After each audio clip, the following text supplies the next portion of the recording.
उपासक, एमिन मन तेमिन भगवान। जैसी तुम्हारी मन स्थिति वैसी तुम्हें ये सृष्टि दिखाई देगी।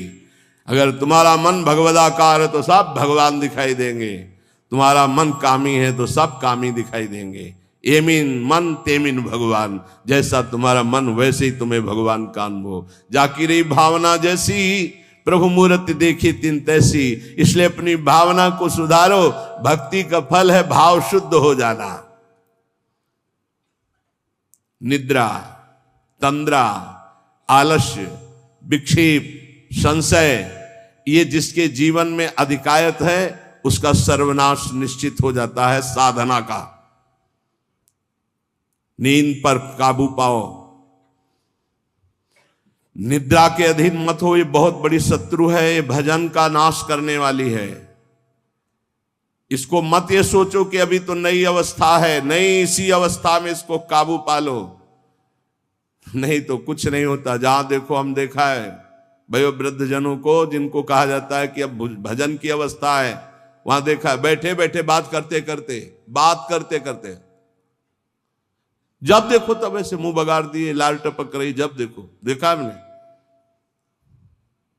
क्योंकि हृदय मलिन है तो तमोगुण का ही राज्य रहेगा, सतोगुण थोड़ी आ जाएगा। यौवन अवस्था में निद्रा को शासन में ले ले, ए विजयी, यह अभ्यास विजयी कर देता है। निद्रा, तंद्रा, ना नींद है ना जागृत अवस्था है, वो बेशुद्ध अवस्था सी रहती है। आलस्य, किसी भी सत्कार्य के लिए अंदर उत्साह न रहना।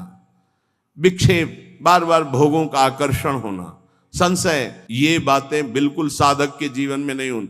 पक्की बात समझ लो, भगवान को प्राप्त करना कठिन नहीं है, संसार का राग त्यागना कठिन है। और वो सत्संग शुरू है, भगवान ने सत्संग दे दिया है, ये रोज काट रहा है तुम्हारे संसार राग को, पक्का मानना। निद्रा, तंद्रा, आलस्य, विक्षेप, संशय, ये जीवन में साधक के नहीं होने चाहिए। श्रद्धा, भक्ति, नम्रता, उत्साह, धैर्य, थोड़ा भोजन और पवित्र आचरण, पवित्र वस्त्र, पवित्र आसन।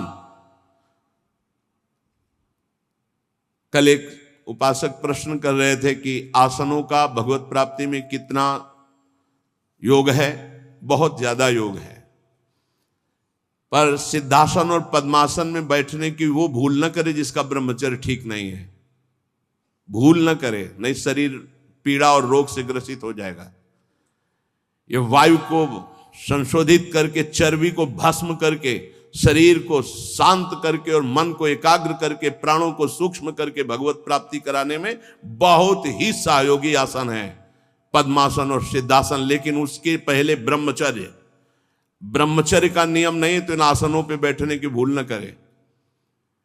गृहस्थ सुखासन पर बैठे, पलथी मार करके ऐसे आराम से सुखासन पर अभ्यास करे। 30 मिनट, 40 मिनट, 48 मिनट शांत भाव से मंत्राकार वृत्ति करने का, ये सब सही है। लेकिन 1.5 घंटे, 2 घंटे, 2.5 घंटे, 3 घंटे सिद्धासन और पद्मासन में, गृहस्थ धर्म में जो ब्रह्मचर्य का ठीक पालन नहीं करते उन्हें, और विरक्त धर्म में ही इस आसनों का विशेष प्रभाव पड़ता है। तो अगर गृहस्थी में ब्रह्मचर्य का पालन कर रहा है तो बैठ सकता है। योग कोई ऐसी चीज नहीं है कि जो चाहे जैसे चाहे ऐसे मनमानी आचरण नहीं, गुरु के समीप, नहीं तो शरीर रोग से ग्रसित होने की संभावना रहती। प्राणवायु बिगड़ जाए तो कई प्रकार के रोग उत्पन्न हो जाते हैं। उपासक को चाहिए कि आसनों का अवश्य अभ्यास करे। इससे ऊर्ध्वरेता होने में बहुत सहयोग होता है आसनों से, ब्रह्मचर्य का।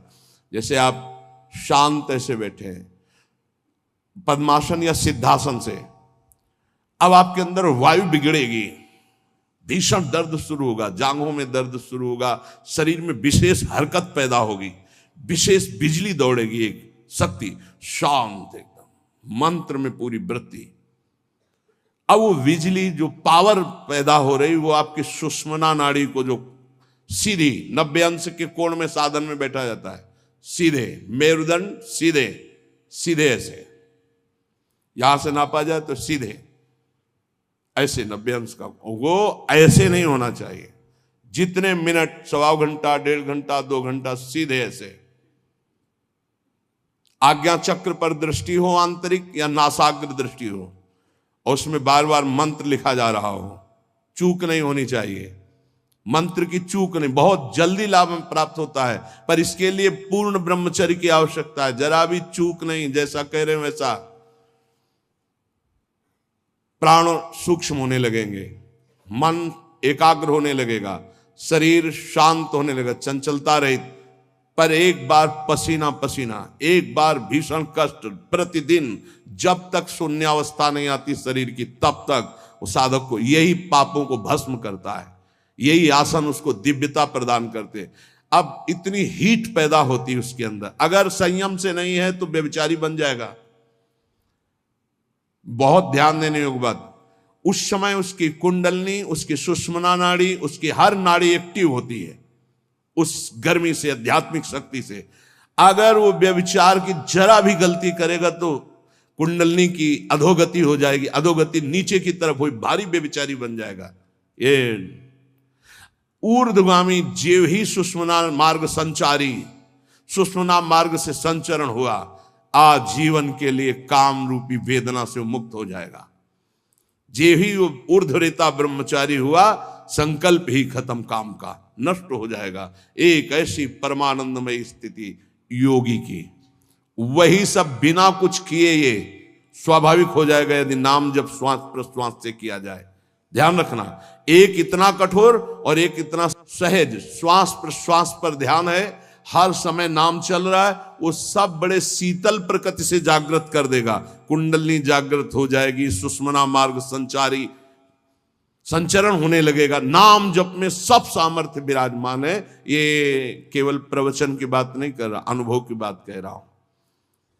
पूरे शरीर को झकझोर के रख देती जिस समय कुंडलनी जागृत होती, यौगिक क्रियाओं के द्वारा। और नाम के द्वारा जब जागृत होती तो पता ही नहीं चलता कब जागृत हो गई, ये ध्यान रखो। वही नाम से ऐसे सहज में जागृत हो जाती कि उसको पता भी नहीं चलता कि हमारे अंदर कुंडलनी जागृत हो गई क्या, सुषुम्ना मार्ग खुल गया है क्या। खूब नाम में प्रीति। सदाचार पूर्वक आसनों का सेवन, ये तो सदगृहस्थ भी कह सकते। 45 मिनट आप सुखासन पर बैठने का अभ्यास करें। अगर थोड़ा भी परमार्थ पे, कम से कम 24 घंटे में 2 बार आसन में बैठने का तो अभ्यास। सुखासन ऐसे पलथी मारकर ऐसे आराम से, या अर्ध पद्मासन, एक टांग के ऊपर, बाई टांग के ऊपर दाई टांग ऐसे चढ़ा करके आराम से, ये आराम आसन है। जो वयोवृद्ध हैं थोड़ा कुर्सी या सोफा या जैसे भी बैठो, पर ऐसा नहीं कि 1-1 मिनट में इधर उधर, थोड़ा सा शांत बैठने की कोशिश करो। जैसे निरंतर विषयी पुरुष विषय चिंतन करता है तो उसे विषय की आसक्ति प्राप्त हो जाती है, ऐसे भक्त जब भगवान नाम चिंतन करता है तो उसे भगवान में आसक्ति प्राप्त हो जाती है। जैसे विषयी पुरुष विषय चिंतन करता है तो विषयों में आसक्ति हो जाती है जिसमें है ही नहीं कुछ, घृणित स्थानों में आसक्ति हो जाती है। फिर सच्चिदानंद का जब चिंतन होता है तो उसमें आसक्ति हो जाए तो कैसा आनंद होगा। भगवान मेरे समीप हैं, अनुभव हो रहा है। भगवान मेरे को ऐसे 1000 हाथों से ऐसे घेरे हुए हैं। भगवान निश्चय मेरे को स्वीकार कर चुके हैं। ऐसा 3 बातें उपासक को अनुभव होने लगती हैं जिसकी शरणागति पुष्ट हो गई है। भगवान मेरे समीप हैं, देखो महापुरुषों के वचन है। भगवान सहस्त्रों हाथों से मुझे घेरे हुए हैं, भगवान मुझे स्वीकार कर चुके हैं। ये 3 बातें शरणागत के अंदर आ जाती हैं। देखो आपको अनुभव होता है भगवान मेरे समीप है। अगर नहीं हो रहा तो अभी आपका कोई है, इसीलिए नहीं हो रहा। ये पूज्य श्री राधा बाबा कहते हैं हमारे श्री कृष्ण में एक स्वभाव ऐसा है, वो दूसरिया पसंद नहीं करते। वो जिसको स्वीकार करते हैं उससे अनन्यता की चाह रखते हैं। मौन, अन्य चेष्टाहीन, शरीर मन वाणी केवल आराध्य देव में, तो अनुभव होने लगेगा कैसे प्रभु हमारे समीप रहते हैं। ये कितने बड़े महापुरुषों की खुली हुई बात है। भगवान मेरे समीप हैं, भगवान मुझे शास्त्रों भुजाओं से ढके हुए हैं, मेरी रक्षा कर रहे हैं, भगवान मुझे स्वीकार कर चुके हैं। ऐसा शरणागत को अनुभव होता है। आपको यदि अनुभव नहीं हो रहा तो मौन, सारी चेष्टाएं भगवान के लिए, शरीर मन और वाणी प्रभु के चरणों में समर्पित, तो आपको अनुभव होगा प्रभु मेरे समीप है। अनुभव होता है हर उपासक को। जीवित कैसे रहे, जो भोगों से जीवित है उनकी बात अलग, जो प्रभु से जीवित है उनकी बात। कोई सोच सकता है ये तो विरक्त कर सकता है, गृहस्थ कैसे कर सकता है? तो बोले गृहस्थ संबंधी जितने कार्य वो सब प्रभु को अर्पित करो। नियम से भजन का समय रखो, इतने समय ठाकुर सेवा, इतने समय पाठ, इतने समय भजन, इतने समय ड्यूटी, इतने समय अपने कार्य। समय से सब कार्य, सांसारिक कार्यों को भी समय से करो और भगवत अर्पित करो। जब तक दूसरों से क्रोध करते हो, द्वेष करते हो, कपट रखते हो, स्वार्थ भरा व्यवहार करते हो, अभिमान भरी वाणी बोलते हो और लोक में दूसरों की निंदा करते हो, तब तक हृदय में विद्यमान भगवान होने पर भी तुम ये अनुभव नहीं कर सकते कि वो मेरे समीप हैं। बहुत अमृतमय वचन है, पता नहीं आपको कैसे लग रहे हो। बिल्कुल अंदर का ऑपरेशन है। जब तक दूसरों से क्रोध करते हो, द्वेष करते हो, कपट भरा व्यवहार करते हो, स्वार्थ रखते हो, अभिमान भरी बात बोलते हो, दूसरों की निंदा करते हो, तो हृदय में विद्यमान रहने पर भी भगवान का अनुभव नहीं कर सकते कि वो मेरे समीप हैं। ब्रह्मचर्य में जीवन परम पुरुषार्थ में जीवन होता है। ब्रह्मचर्य ही ब्रह्म की प्राप्ति का मुख्य हेतु होता है। ये मुख्य हेतु होता है। मान लो जिसके त्यागने में इतना सुख है, उसको रोकने में कितना सुख होगा। मान लो ये डॉक्टरों की ये बात हमारी समझ में नहीं आती जो ये कहते हैं कि ऐसा करना ठीक है। हमको उन लोगों की बात समझ में नहीं आती जो कहते हैं सर्वनाश का खेल खेलो और तुम स्वस्थ रहोगे। भगवान ऐसों की बुद्धि को बचाएं जो प्रमाण देना चाहिए कि हमारी नई पीढ़ी, हमारी नई समाज कैसे संयम में रहकर ऊपर उठती है। कोई भी घड़े में छेद कर दो भर जाए, ऐसा कैसे हो सकता है? चलनी में गैया दुहे, दोष दैव को दे, हरि गुरु कहो न माने। कैसा कलयुग बढ़ गया है कि प्रमाण दिया जाता है सीरियल नौटंकी नाटकों से और डॉक्टरों से। कैसी बुद्धि भ्रष्ट हो गई है उपदेश देने वालों की। धर्म शास्त्रों की अवहेलना करके ऐसे उपदेश देने वालों को नरक की गति प्राप्त होगी, कोई भी हो। क्यों? क्योंकि वो जब ऐसा उपदेश कर रहा है तो स्वयं उसकी ऐसी धारणा है। और व्यभिचारी की गति कभी शुभ नहीं हो सकती। व्यसनी धन शुभ गति व्यभिचारी कभी नहीं हो सकती। शास्त्र मर्यादा का नाश करने वाले ऐसे लोग प्रमाण देते हैं नाटकों, नौटंकी और फिल्मों का कि ऐसा करना उस फिल्म में कहा गया, ऐसा करना उस डॉक्टर क्या है? शरीर संबंधी अंगों का ज्ञान रखने वाला है, ना कि वो परमार्थ विजयी योद्धा है।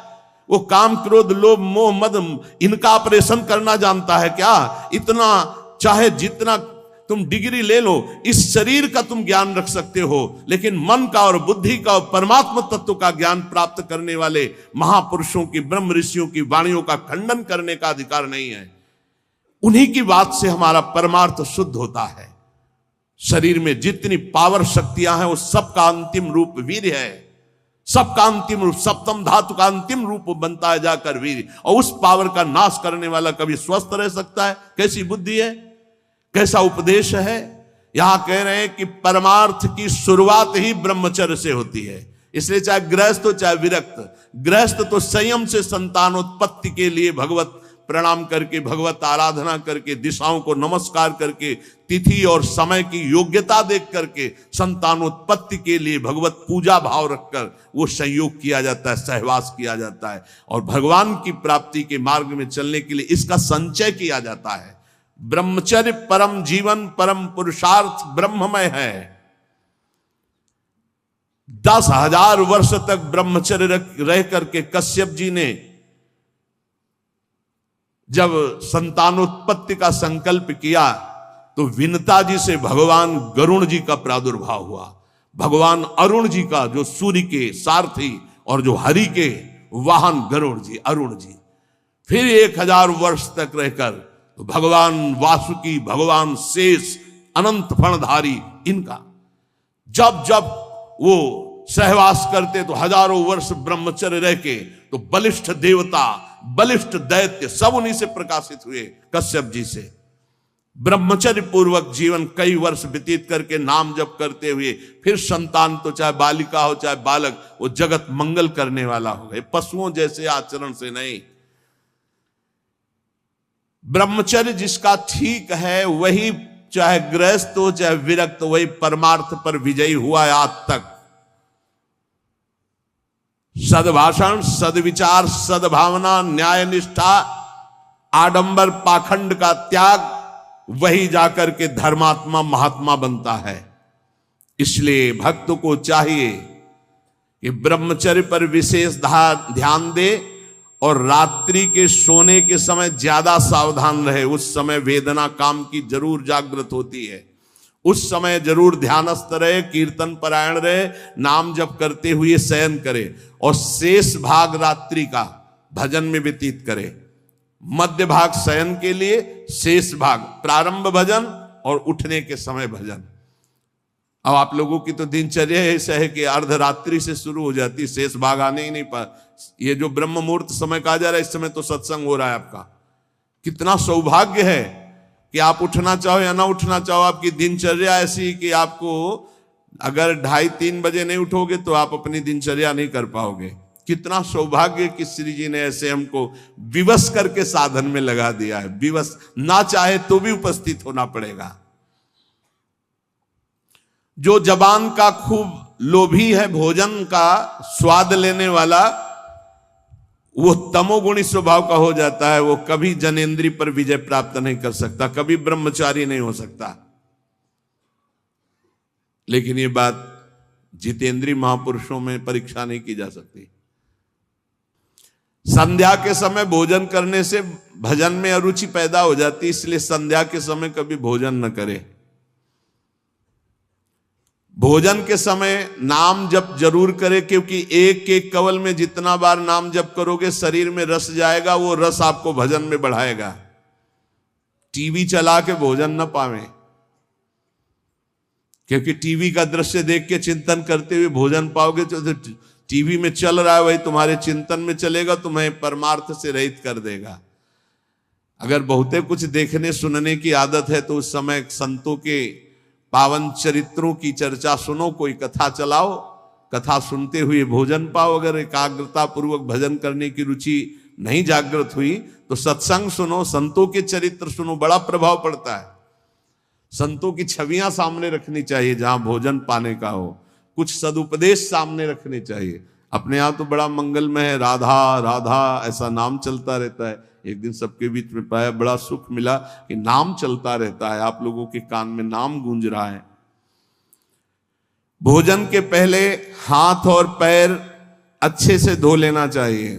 लांग बूट पहन करके भोजन पाते हैं तो पैर क्या धोएंगे? होटल में गए ऐसे जूता पहने ऐसे, अरे पवित्रता जितना रखोगे उतनी बुद्धि शुद्ध होगी। अब को तुम खड़े हो बॉर्डर पे, वो बात अलग है सैनिक रूप में, लेकिन सब सैनिक है थोड़ी है। भोजन पहले कैसे पाते थे हम आपको कैसे बताएं, आप हंसोगे गांव की बात सुन करके। जब भोजन पाने जाते थे तो ऊपर के वस्त्र उतार दिए जाते थे। जो पुराने जन है गांव के वो भले जानते हो, आज के आधुनिक क्या जानेंगे। नीचे धोती कांच, पैर हाथ धो के कुल्ला करके, पाटा लकड़ी का उसको धो करके, नीचे ऐसे चौका लगा हुआ है, फिर आते थे। स्टील के पात्र प्रयोग नहीं हो सकते रसोई में या कहीं भी नहीं, कांसे के फूल के ऐसे पात्र होते। जब प्रसाद ऐसे भोग सामने आता तो फिर थोड़ा सा अंगार रख करके 5 कवल वहां स्वाहा स्वाहा, और फिर उसको तब जाकर, ये किसान की बात कह रहे हैं, घर गृहस्थी की बात करें, कोई साधु महात्मा की बात नहीं करे, घर गृहस्थी की। उस समय कोई बोल नहीं सकता, कोई छू नहीं सकता। ऐसे पवित्र, तब विचार पवित्र होते, तब उनके चिंतन में सत्य धर्म ऐसे आचरण है। पशुता का कौन बना रहा है, कैसा बना रहा है, कोई मतलब नहीं, खाए जा रहे हैं, बस चर्बी बढ़ी जा रही है, पेट जो है झुकने लायक नहीं रह गया है, 4 सीढ़ी चढ़े तो नए नए बच्चे होश में। ये ज्यादा मोटापा जो चर्बी का है, ये बाहरी होटलों वाले भोजन में सब नहीं। हर साधक को 2-4 किलोमीटर दौड़ लगानी चाहिए, 40 मिनट व्यायाम करना चाहिए। व्यायाम जरूरी, शरीर को थकाना ब्रह्मचर्य के लिए आवश्यक है। अब ना मानो तो भगवान जाने, आप क्या करें, कह ही सकते हैं। रसास्वादन के लोभ से जो भोजन किया जाता है वह ब्रह्मचर्य में बड़ा हानिकारक होता है, इंद्रियां वश में नहीं होती, तमोगुण बढ़ जाता है। संध्या के समय भोजन नहीं करना चाहिए, भोजन के समय भाषण नहीं करना चाहिए, हाथ पैर धो करके पवित्र भाव से उत्तर या पूर्व की तरफ मुख करके नाम जप करते हुए भोजन प्रसाद पाना चाहिए, उत्तर या पूर्व की तरफ मुख करके। जो भोजन पाते समय आप चिंतन करोगे उसका 24 घंटे प्रभाव रहेगा, इसलिए नाम जप जरूर करें। कुचिंता, कुप्रवृत्ति, कुसंग ये भोजन से बढ़ जाते हैं। भोजन के समय किसी द्वेषी पुरुष का चिंतन करके जलते हुए पा रहे हो, पूरा 24 घंटे विक्षेप पैदा करेगा। इसीलिए कहा भक्तों के चरित्र जरूर, या कोई सत्संग या भगवान नाम कीर्तन या ऐसे कोई भगवत भक्तों की अंदर से चिंतन वृत्ति रखते हुए भोजन के समय बहुत सावधान। भोजन 24 घंटे के लिए रक्त बनाने वाला पदार्थ जा रहा है, उस समय बहुत बढ़िया चिंतन करते हुए पाना चाहिए। जो एक दूसरे से हंसी मजाक करते हैं, जो सीरियल तमाशा नौटंकी के ऐसे देखते हैं, जो छल भरी बात करते हैं, जो दूसरों के साथ गंदे व्यवहार करते हैं, ऐसे लोगों से भक्ति करने वालों को बचना चाहिए। दूसरों की चर्चा करना भक्ति मार्ग में बहुत ही हानिकारक है, पर चर्चा किसी की नहीं होनी चाहिए, नहीं तो निंदा जरूर हो जाती है। जो हर समय नाम जप करते हैं उनके शरीर में परमाणु नामाकार पैदा होने लगते हैं शरीर से। ऐसे जनों के साथ बैठना, संभाषण करना, उनके साथ भोजन पाना, या उनकी चरण रज या उनका उच्छिष्ट या उनका कुछ दिया हुआ पदार्थ मिले तो नाम जप में बड़ी रुचि बढ़ती है। जो शांत रहता है, वाद विवाद नहीं करता है, भगवत चिंतन परायण है, उसे ही शांताकार पुरुष कहते हैं। शांताकार, शांत रस। वहीं से जो तीर्थों में भ्रमण करता है उसकी चित्त वृत्ति बहुत जल्दी शुद्ध होती है, पर कुभावना और पाप आचरण का त्याग करके तीर्थ भ्रमण। ये बात तुम्हारे मन में कभी नहीं आनी चाहिए कि मैं दुर्बल हूं, मैं गृहस्थ हूं, ये नहीं आनी चाहिए। जब कोई कहता मैं गृहस्थ हूं तो उसी समय कहते ये बोलो मैं भगवान का हूं पर गृहस्थी धर्म से युक्त हूं, ये बोलो।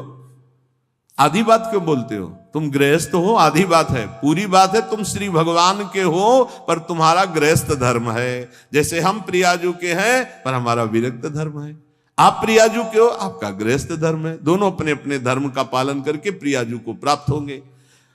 मैं बहुत नीच हूं, दुर्बल हूं, अपवित्र हूं, ये सब बातें केवल बोलने की बात है। अंदर से बात रहती मैं प्रियाजू को हूं, जैसा भी हूं प्रियाजू का हूं।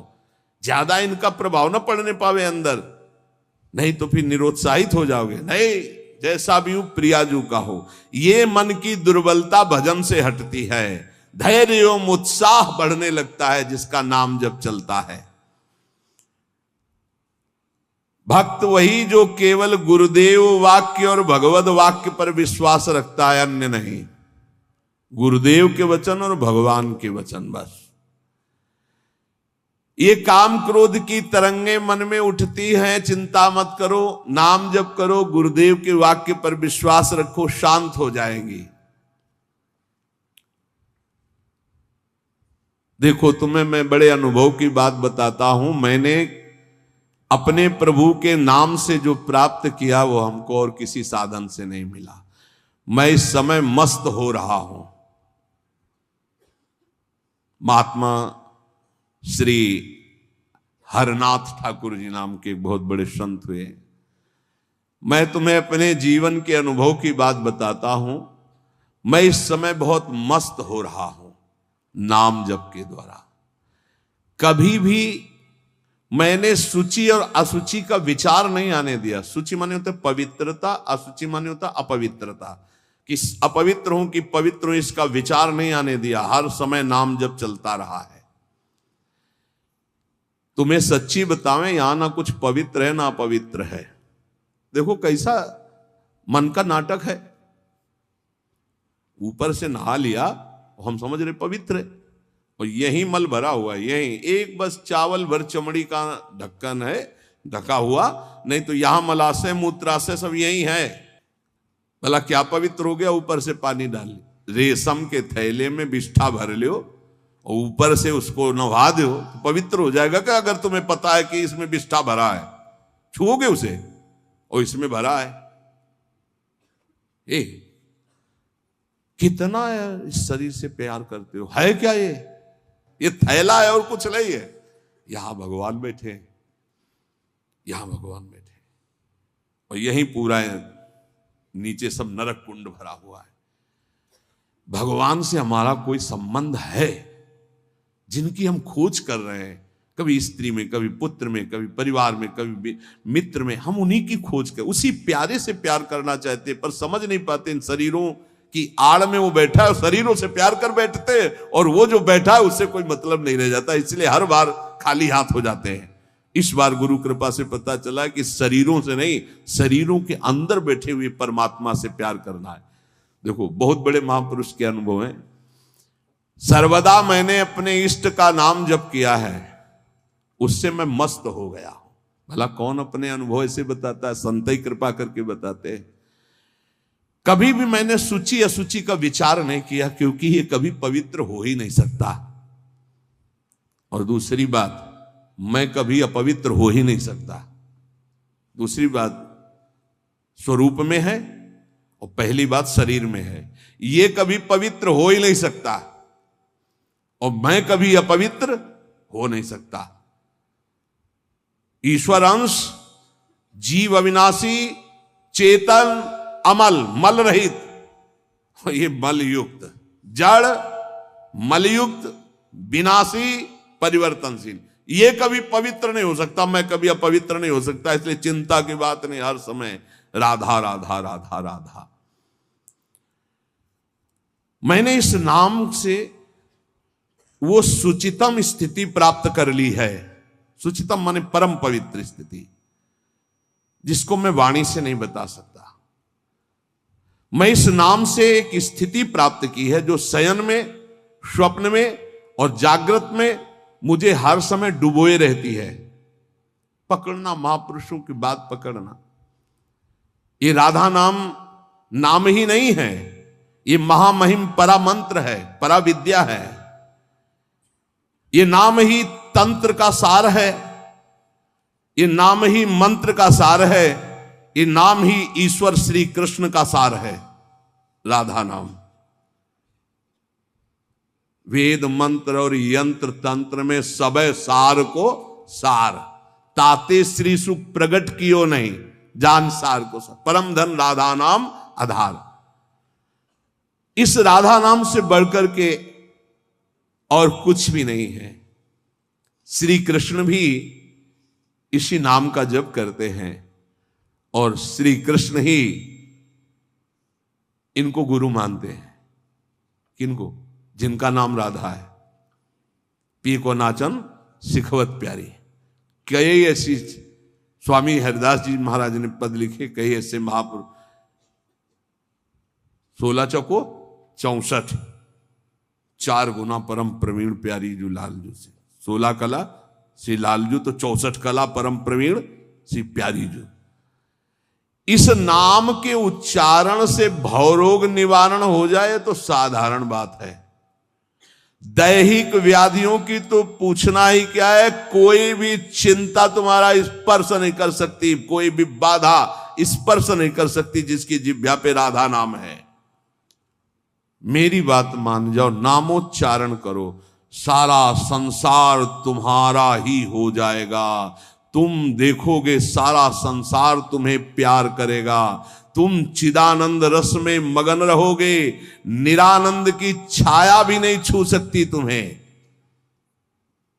आदि भौतिक, आदि दैविक, आध्यात्मिक कोई भी भय नहीं रहेगा। सभी भयभीत होकर भाग खड़े होंगे।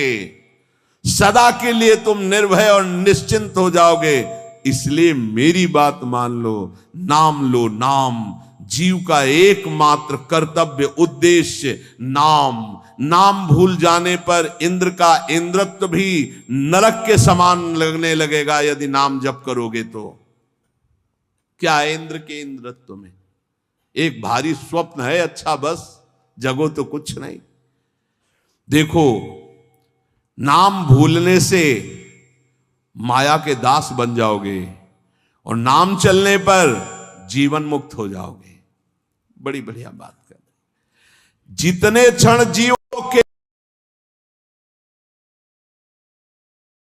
लेकर जितने सेकंड तुम्हारी श्वासें सार्थक कर लो, तुम भगवत प्राप्त हो जाओगे। नाम को भूल जाने पर ब्रह्मत्व और शिवत्व भी कुछ नहीं है। सुख दुख क्षण स्थायी है। इसलिए किसी की फेर में मत पड़ो, केवल नाम नाम नाम लेकर भगवान शिव विष पान कर गए, आज भी गले के नीचे नहीं उतरा। यही है नाम। नाम नामी की अपेक्षा नाम अधिक शक्तिशाली पाया गया। नाम परम शांतिदायक है। ये महान जगा हुआ सामर्थ्यशाली है नाम। राधा राधा दृढ़ विश्वास करो और ये नाम रटते रहो। बिना श्रद्धा के भी नाम लोगे तो तुम्हें भगवत प्राप्ति करा देगा। श्रद्धा की बात क्या? एक क्षण इस संसार में कहीं भी शांति नहीं है, एक क्षण भी।